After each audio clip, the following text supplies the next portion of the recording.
solve the system by the elimination method, we have the equations 6x minus 5y is equal to 0 and negative 2x plus 3y is equal to 0. If we use the elimination method, we'd like to be able to add these equations together and eliminate either the x or y variable. As it sits right now, that won't happen, so we're going to have to fix one of these equations. I'm going to go ahead and start this by labeling these equations as equations number 1 and 2. And let's go ahead and choose the x variable to eliminate. We've got a coefficient of 6x in the first equation. We can turn this negative 2 into a negative 6x pretty easily if we multiply that equation number 2 through by the number 3. So let's do that. 3 times the negative 2x is a negative 6x. 3 times the 3y is a plus 9y, and that's equal to 3 times 0, or 0. I'm going to go ahead and label that as equation number 3 since we've changed number 2 up a little bit.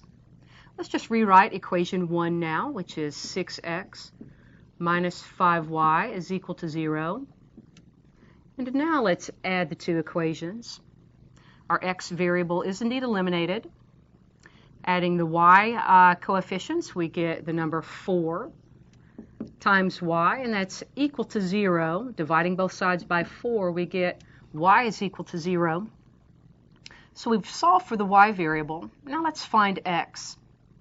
I'm going to go back to equation number 1, which is 6x minus 5y is equal to 0, and substitute y is equal to 0 in this equation to solve for x.